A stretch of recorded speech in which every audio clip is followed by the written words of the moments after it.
Continuing our journey through the Mediterranean's heritage and resources, we turn now to a resource that we all must prioritize highly: water. The Mediterranean remains one of the world's most water-stressed regions, where tourism, agriculture, and local communities compete for an increasingly scarce resource, a pressure that peaks each year exactly when the shores of this mega pool welcome the most visitors. Where the previous session traced how cultural and natural heritage travels into new tourism products, this particular session follows the current of solutions for wastewater, rainwater reuse, and for the safeguarding of islands and coastal destinations. It is now the moment that I leave the floor to this session's moderator, Mr. Fernando Nardi, Professor of Hydrology and Hydraulic Engineering at the University of Rome Tor Vergata, to guide the discussion on this solution. Welcome, Professor. The floor is yours. Thank you.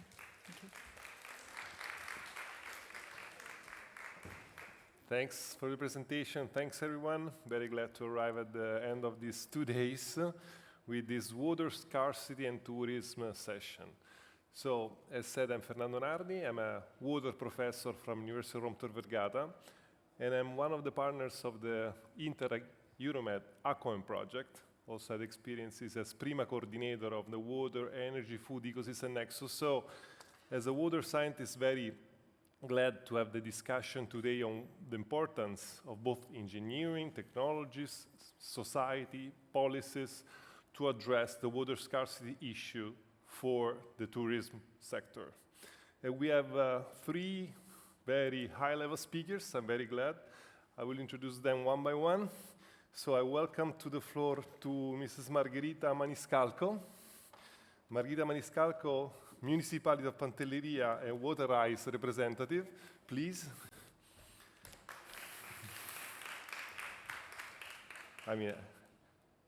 He's a development cooperation specialist with many years of experience in developing education, social inclusion, human rights, and the protection and valorization of cultural and natural heritage. With many experiences and projects in Europe, Euromed, of course, Africa, she was involved in many initiatives on sustainable water management, climate resilient agriculture, environmental education, and UNESCO landscape preservation. Thanks for being with us. And then we have a second speaker, Mrs. Giulia Saiz Pardo. Please, Giulia.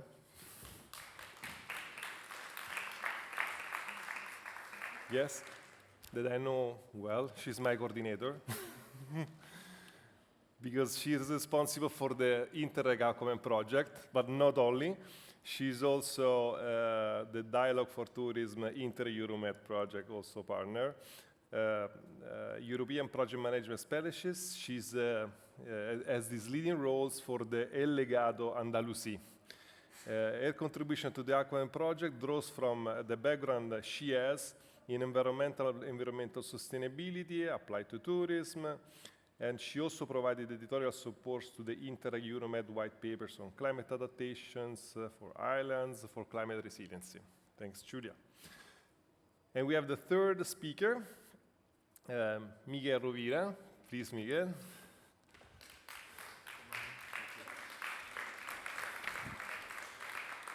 Very glad that we are matching 2 engineers and 2 other also social and environmental, because Miguel he has a PhD in chemical engineering. Miguel is the sustainability area director and member of the steering committee at Eurecat, the technological center of Catalonia.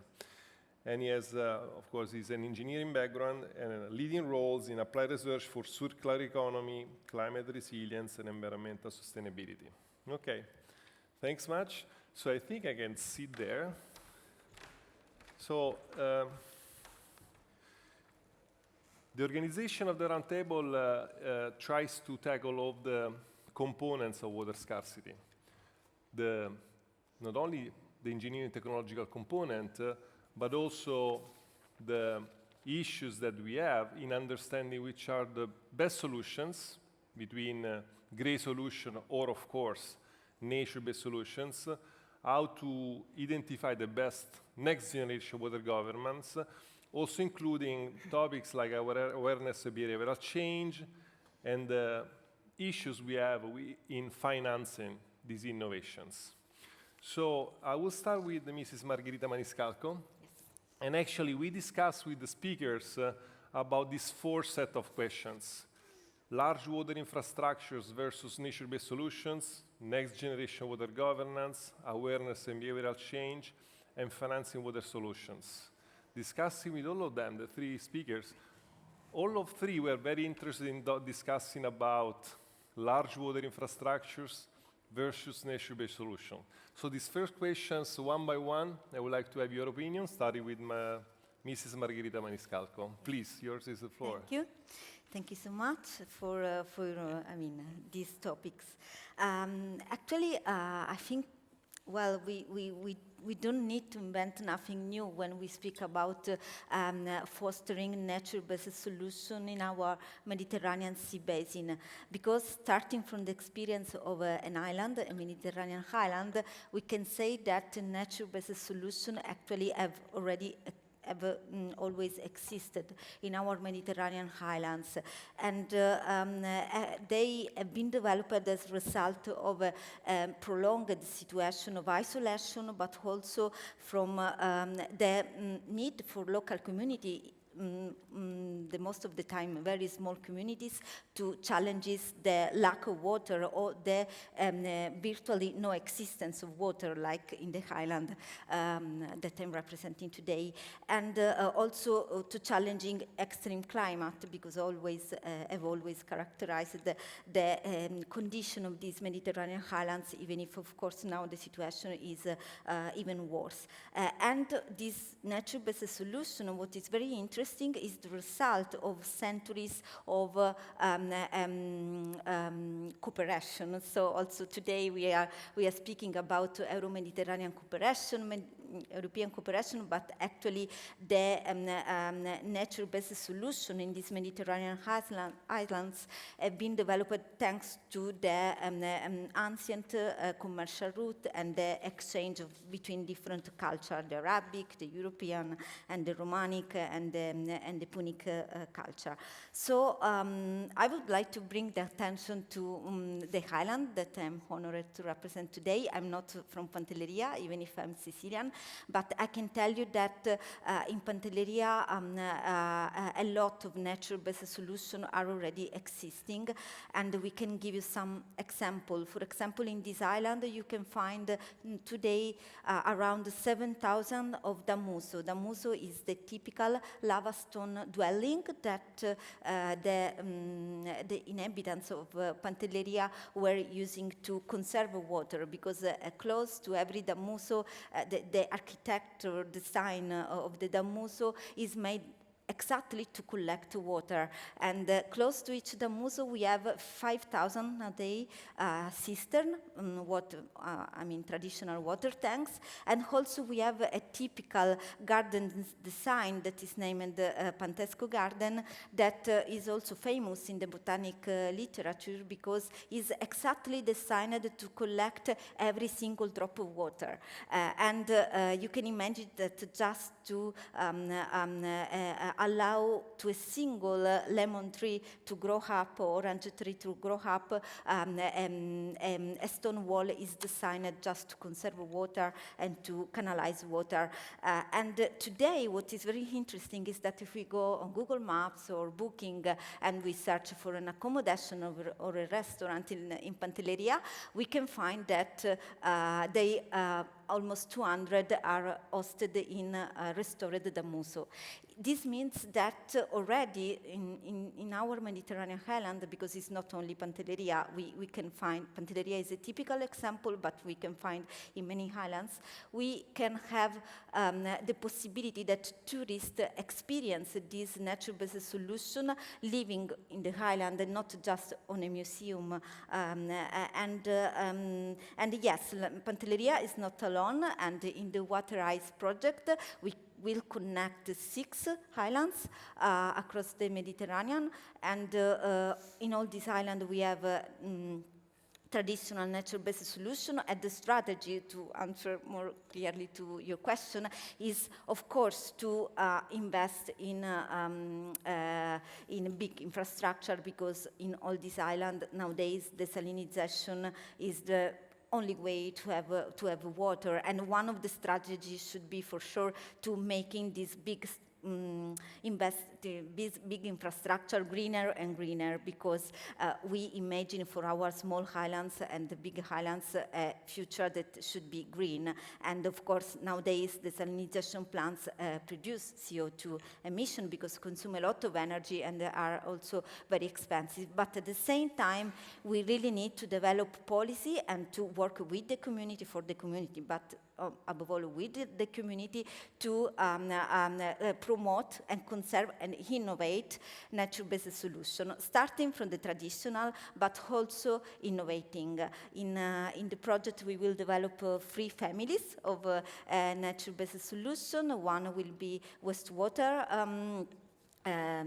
constructed wetlands. Another one will be the rainwater harvesting, that is, as I mentioned before, the most ancient, but we will innovate, creating, for example, green roof that in the island are not so much common, and that can be suitable especially for a museum or for cultural center, because we have noticed that if we think to create green roof, for example, in small apartments or a small B&B, this can be challenging because we also have solar panels, and there could be a competition among, the roof is not big enough. And the third one is maybe also the most interesting, is investing in water, in the, atmospheric water generation. And taking an example from Africa, actually, a Warka Tower that is a traditional Ethiopian design, we will develop the first ecological Mediterranean Warka Tower that will be exactly this atmospheric water generation. That is particularly interesting, for example, for the natural trails where water is not existing. A visitor can take advantage of this new source of water where water was not existing. And atmospheric water generation is, has been commercialized a lot also, for example, in America, but not in an ecological way, even if the principle, the basic principle of functioning is ecological. So the idea is to design in an ecological way that respect the genius loci of our islands, and I think that these strategies should go together. Thank you. Okay. Thank you very much. No, absolutely, for sharing your experience also on Pantelleria, but not only, very interesting. We'll comment later so that we can also stay in the time. Same questions to you, Giulia Saizpardo. Giulia, please. Thank you. I have to say that the example of Pantelleria is something that we are following very much, because it is really interesting indeed. Well, I'm representing today Aquaman project. Some of you will be asking, Aquaman the movie? No, it is the acronym for the project Aquatic System Evaluation for the Mitigation of Water Scarcity in the Mediterranean Islands and Coastal Tourist Destination under Severe Pressure. So we are speaking today about nature-based solutions. And from the project, which is composed by different organizations at different level, like Legado Andalusia, Andalusian Public Foundation, Regional Government of Culture and Sport of Andalusia, the lead partner, the European Public Law Organization from Greece, the National Technical University of Athens in Greece, the Energy and Water Agency of Malta, and the Small Island Organization of France, the municipality of the island of Ponza in Italy, and Tor Vergata University. What we bring today on the table is a tool, is a catalog of transferable solutions in which the nature-based solutions are very, very important. One of the hearts of this publication that has been coordinated at technical level by the partner National Technical University of Athens, and with the contributions of all partners. So what are we looking for with this catalog? What we try is to bridge good practices in nature-based solutions across various funding programs to foster sustainable water management in the Mediterranean. Of course, we pay special attention of the results of the Interreg programs of the Sustainable Tourism Mission, and moreover, we compile a wide range of solutions funded by Interreg Italia, Malta, Prima, and Life, based on the principles already named by Fernando of the water, energy, food, ecosystem nexus. So here we are including constructed wetlands for wastewater treatment and reuse, rainwater harvesting system, green roofs, and all the nature-based solutions that we can have on the table. Well, these are the good news, but we have to say that in nature-based solutions we have still a long way to go. Because there are difficulties, we find difficulties to include them into spatial planning. There is fragmentation between sectors and institutions, and we want to solve the gap or work to solve the gap between innovation and adoption. So I would like to mention 3 examples that we are collecting in the catalog, as for instance, the Kerkena Island in Tunisia. Here we are building the bridge between the northern and the southern of the Mediterranean, in which for centuries locals survived by catching rain from their roofs and storing it in underground stone reservoirs. Now these ancient stone cisterns are being repaired, and so they can collect now abundant free water, and these are wonderful places for visiting as well. We have another example collected in the catalog, which is the restoring of natural lakes and streams, and here we are looking at the Chadwi Lakes in Malta. Here, the restoration has been focused on cleaning out the mud in these lakes, removing invasive plants, and rebuilding the historical site. So this provides a green space for tourism as well, and of course, green roofs. The green roofs are, as you may know, covered with vegetation, absorb and retain rainwater. So they are especially useful in Mediterranean cities and tourist areas affected by water scarcity and high temperatures. So an example of this is the one installed in the Heian National Water Conservation Center in Malta, collaborator of our Aquaman project, and specifically from our partner Energy and Water Agency of Malta. And finally, to finish this first round of questions, we collect also policy recommendations in nature-based solutions in this tool of the catalog of transferable solutions of Aquaman. We showcase that this nature solution should be placed right now in 2026 at the core of the climate adaptation and the sustainable tourism policies in the Mediterranean islands and coastal areas.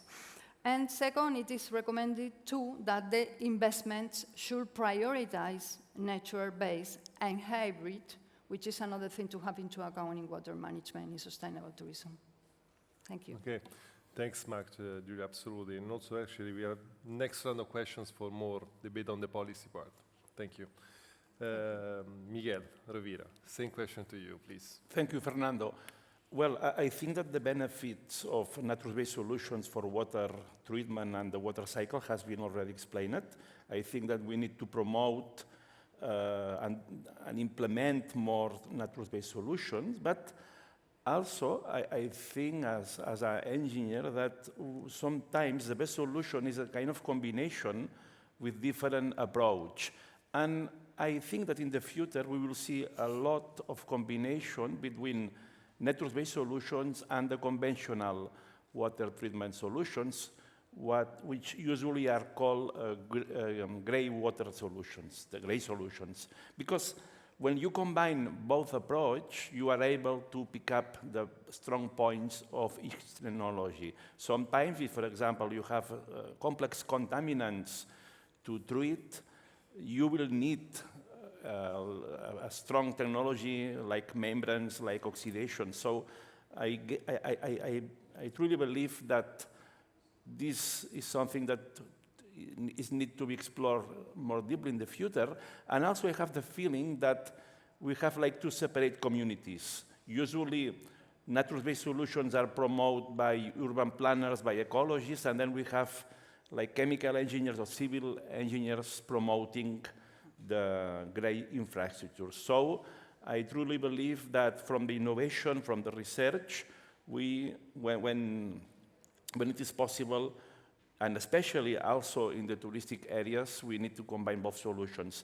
At Eurecat, we are doing a lot of work in the Ebro Delta. We are implementing many nature-based solutions. Okay, so also, if you want to know a little bit more our work, we have several projects going on, so I recommend you to take a look to the web or even contact me.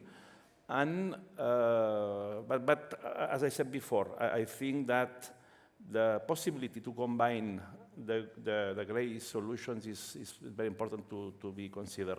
In fact, as a research center, we work in both technologies. Just to give an example, we have some examples in which we have conventional treatment, okay, based on biological and on activated sludge, in which after the conventional treatment, what we do is that we use a wetland that helps us to refine water treatment to have like what we call a tertiary treatment, and then we are able to reuse this water, for example, for irrigation. I think this is a good example of this combination. Thanks much. Also adding other topics on the topic. So we all know that water quantity, quality, behavioral approach. The water topic is always so a complex mix of technology, solutions, and other things. And this is to introduce the next round of questions. So I will go back again to Margherita Maniscalco. So awareness and behavioral change. So these are at the core of the challenges, opportunities, and the issues we have when changing things. So what's your opinion on this regarding the water scarcity for tourism topic? Yeah, I think that for sure we need to involve tourists, not looking at tourists as a problem, but really involving them in the solution, and they need to be part of the solution. And if we consider that, the situation in our, looking from the perspective of island, Mediterranean island, and especially small islands, but in our partnership we also have small state islands like Malta and Cyprus. We should say that the current trend of tourist demand is fortunately, luckily for the community that are small and live of tourism, but this water demand of tourism is increasing, while water, especially the rainwater, is predicted to be reduced. So we really need to change the behaviors of tourists. And I would like to come back to Pantelleria because I think that also in this case can be a valid example. In fact, for example, as I was mentioning, in Pantelleria, the tourists understand the value of water culture that is part of the local tradition, not feeling guilty because they are using water or because only they find indication, oh, please be careful to use water, even if are very precious. And I appreciated this morning in the toilet downstairs is written save water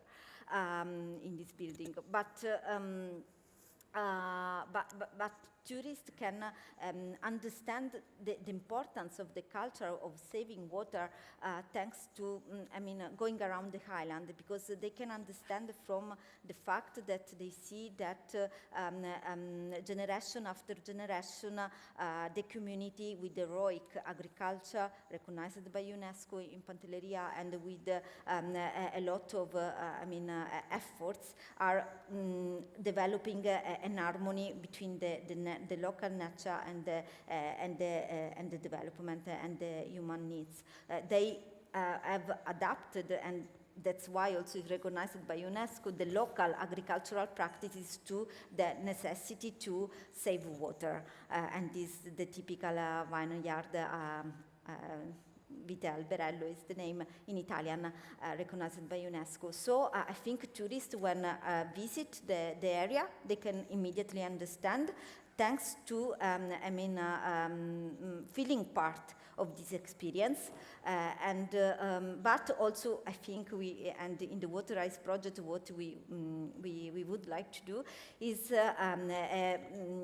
giving to the local community also a proactive role to develop this awareness among tourism. And we can follow examples also. First of all, we will design a water-wise tourism campaign that will rely on the efforts that already the European Commission have done for implementing the water-wise campaign. Was not dedicated to tourism, and we will focus on tourism, of course, but also relying on other experience. For example, in South Africa, in Cape Town, there was a very positive experience during a very dramatic drought to create a water-wise touring campaign. The slogan was lend a hand to water tourism, and accommodation, the private, the tourist enterprises were part of this, play a positive role in the campaign. They adapted low flow mechanism, they changed the communication towards the tourist,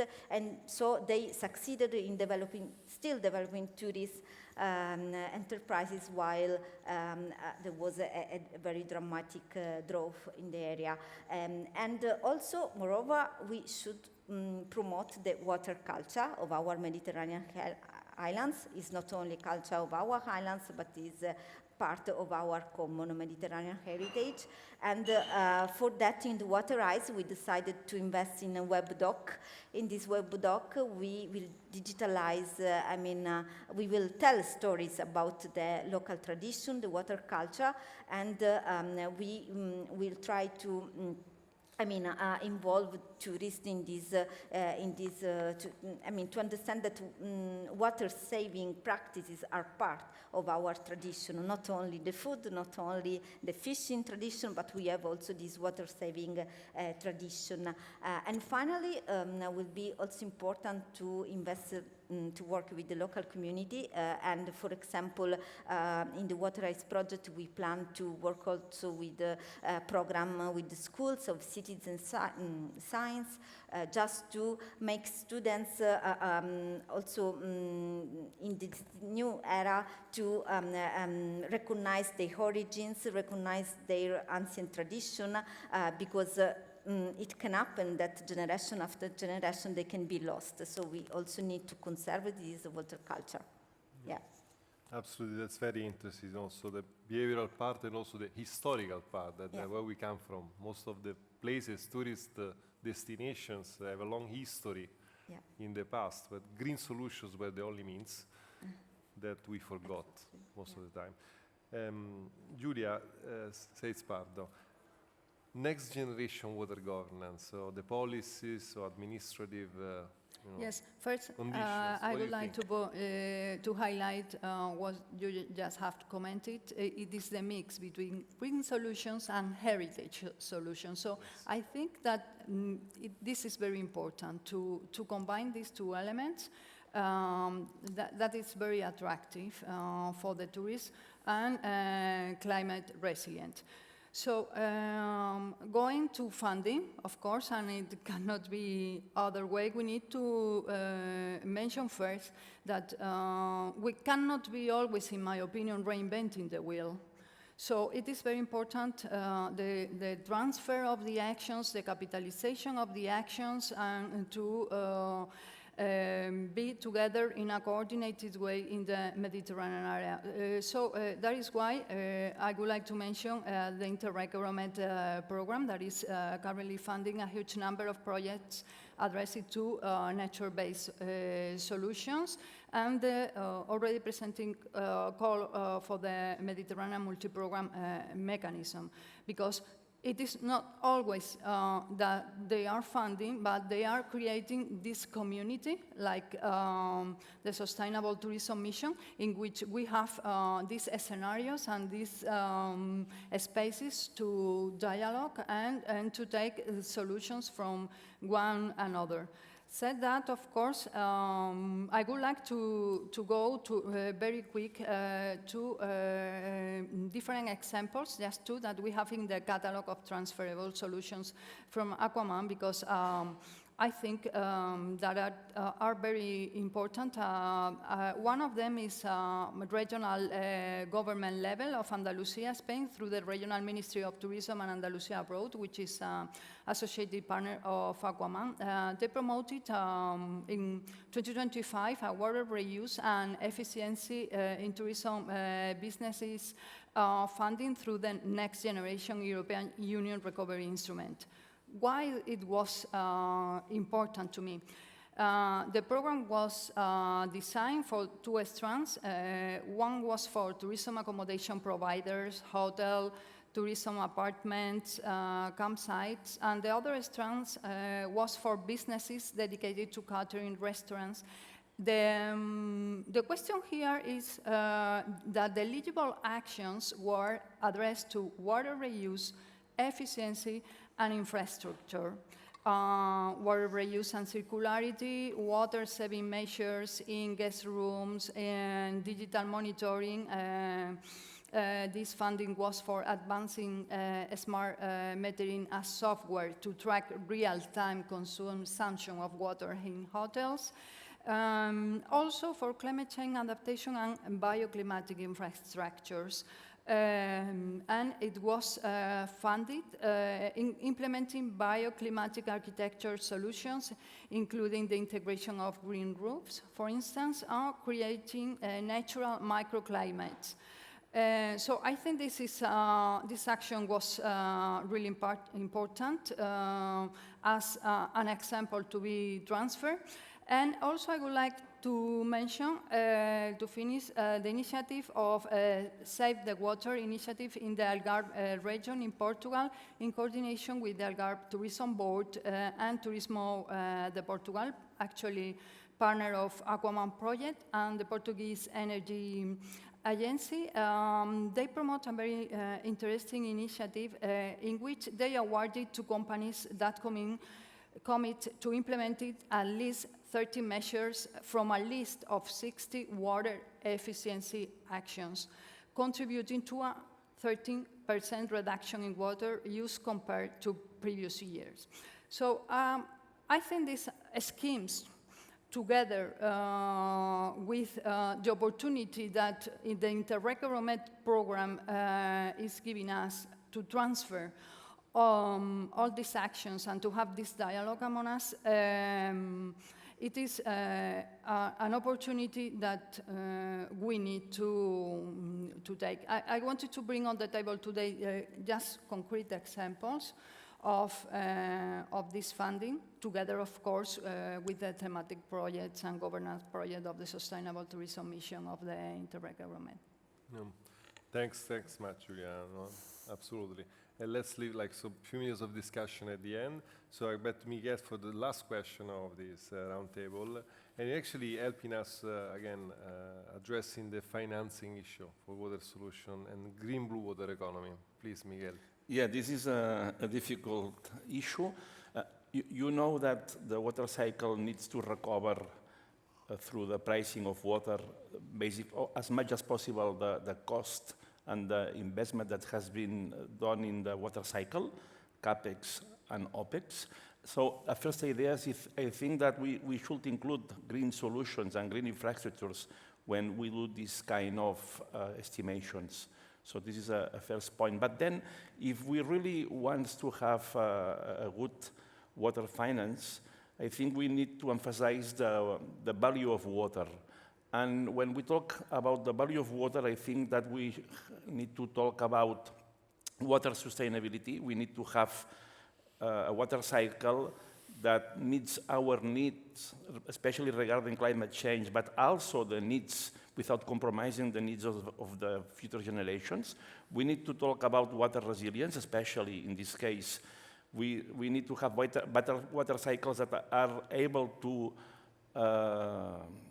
be resilient in front of very strong events like water scarcity and drought and flooding, and then also water security. Water security means that we need to ensure water quality as well as water availability. So when we take into account all these issues, I think that then maybe the best option is to make what is called a cost-benefit analysis.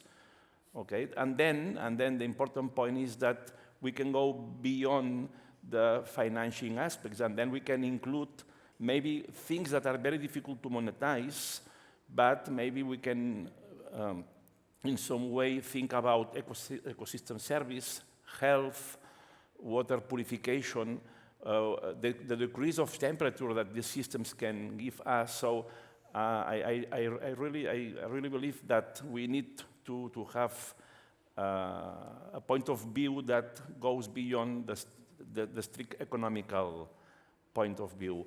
And we have some examples. We have, as Eurecat, we are working in a very interesting project here in Catalonia, which is called GLAUCAT. And what we are doing is that we are doing a kind of inventory of the blue carbon, which is the carbon that is stored in the coastal areas, in order to know very well how this carbon is located, the amount of carbon we have in these coastal areas, and then we will have the tools to protect, to restore, and to enhance blue carbon. And this blue carbon maybe is a good opportunity to link the carbon storage with credit carbon. So maybe this can help in the water financing. And the same for the water credits.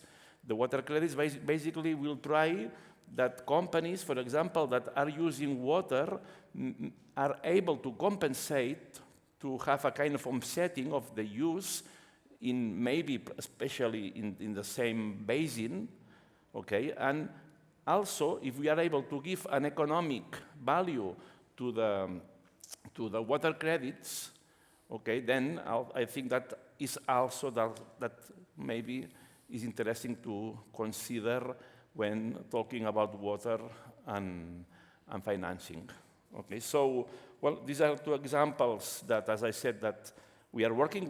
These are innovation projects, so they are still not finished. But in the Delta del Ebro, we have seen that we have been involved in many restoration projects, and we have been, for example, an important increase in touristic activity. Bird watching, for example, is one of the examples. And we have many ideas in the Ebro Delta in which be able to quantify the economic benefit and the social benefit of this kind of initiative. Okay.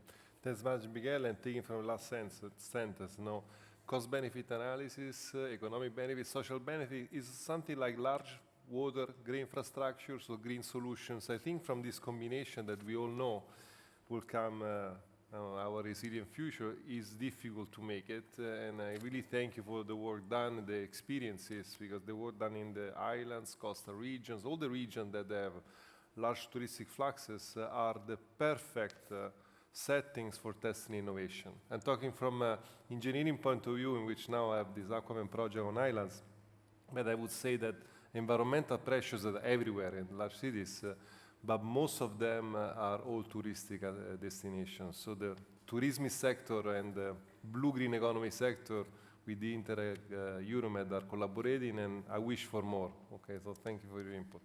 We are perfectly in time. I don't know if from the audience we may receive one or maximum two questions for our speakers. If someone is willing to ask for more, no? Okay. So I'm There is Fernando. one question. sorry. Paco. Do we have exactly the microphone for the?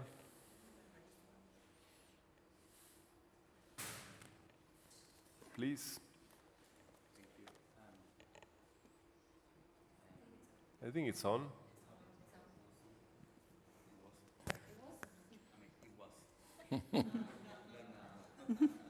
Now, yeah? Yeah, Yes, okay.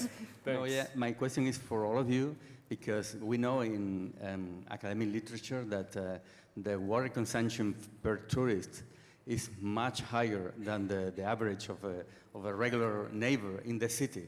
And even for responsible citizens in their cities, when they travel, they consume much water than, I mean, I'm talking about twice or even 3 times the regular water consumption for a neighbor. So it doesn't seem moral. And although the volume in total, the total volume of water consumption per tourist is not that much, to my knowledge, it's about 3%, and between 3% and 8% of the global water consumption.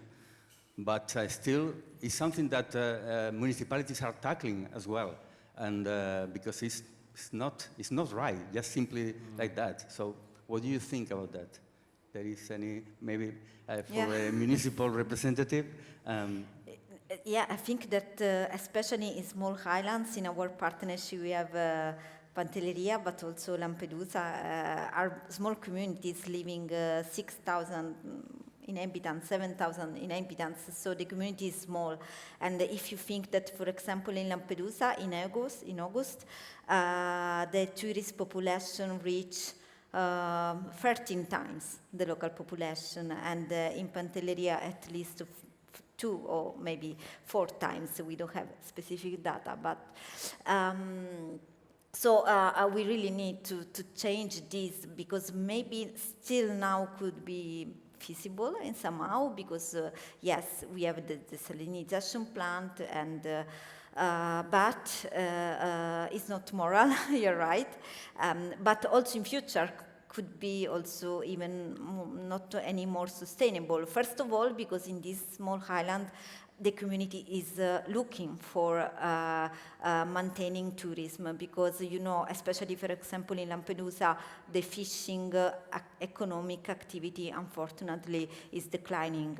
And so tourism also connected with fishing, because we have, I mean, a lot of a mix between the two sectors with the tourist fishing. In any case, it's something that is essential for these islands. So I think, I mean, already we started with some small solution, because I think that the tourist operators are starting to, for example, with the energy, to adapting the solar panels and creating some specific system to adapt to the tourist demand. But in the water sector, we need to do more. And the idea in our project is to be proactive in that and creating models, activities. For example, I forgot before, but thank you to your question, I can mention. In the Water Rights project, we decided to create in each island a small water house. This water house, of course, cannot be a museum or something, but should be a point of information, a point of exhibition of this water culture, to make tourists passing through different places, because in each island we locate according to different strategy, but to make people aware that they need to use less water. And also just to say that water is a human right. Just 2 days ago, the European Parliament approved for a project of a resolution recognizing water as human rights, and so we need to respect the rights of our islanders to have water, because it's essential. Yeah. Okay. Thank you, Margherita. Fernando, if I may. Yeah, Yes, this is, I think this is a question of raising awareness to all the actors in the sustainable tourism sector, and to try to communicate and transfer that this is a huge problem of environmental sustainability, let's say that way. So, for instance, in Aquaman project, we have implemented water scarcity living labs in which we are reaching different target groups, different actors. Of course, not the visitor, not the tourist, but we are involving actors from hotels, from local associations, from Chamber of Commerce. So it is a question of raising awareness that this is not sustainable. I mean, we are from Andalusia. We know what we are talking about in different cities. So I don't want to give like a bad message about this, but there is still a long way to go in raising awareness too, in sustainable and regenerative tourism to the visitors, yes. Please. Very fast. 2 years ago, we have finished a live project, which is called What Safe Reuse. And if you go to the website of the project, or even if you contact us, you will find there a lot of, it is plenty of recommendations and initiative, basically focusing on the awareness to the tourism society. So I recommend you this work. This is already finished, and many ideas has been implemented, basically in the Mediterranean area. No, thanks, Miguel. And thanks for raising the question, absolutely. So very quick, because we need to close. In the Aquaman water scarcity mitigation living labs in the isle of Ponza, and probably sharing the experience most of us we have. In the big drought we have in Italy, also Margherita was mentioning, everything works. You know, we are used with water distribution systems. You open the water and you have the water. That's something we have been used for many years. But when you start seeing also in drought conditions that the water has been partialized, that you need to not use the water all the time, like happening south of the Mediterranean most of the time, at that time people start being more aware of the fact that the Romans in that islands were collecting water harvesting, and those ancient cisterns were there as a sign of history, but also something that in the Ponza Living Lab, where we have the water with the Roman cisterns, are signs of the past, and the tourists see this not only, now they see as an archaeological feature, but it's not archaeological. That's something that may be a mix of technology and behavioral awareness, and also next policies. So I think we are working on this, hopefully more and more in the future. Thanks to the speakers. And to the organizers and to all of you. So, lunch break. Thank you. No. Not yet. No? Not yet. I have. Oh, sorry. Yeah. No, I have the pleasure remark. to also close this Sorry. this panel and invite you for a group photo. In the meantime, I would ask for the patience of the audience to bear with us only a few seconds, and then enjoy what is coming next. Yeah, Please. this is the closing by Jos. Yeah. Yeah, that's. Thank you very much for your contribution. Thank you.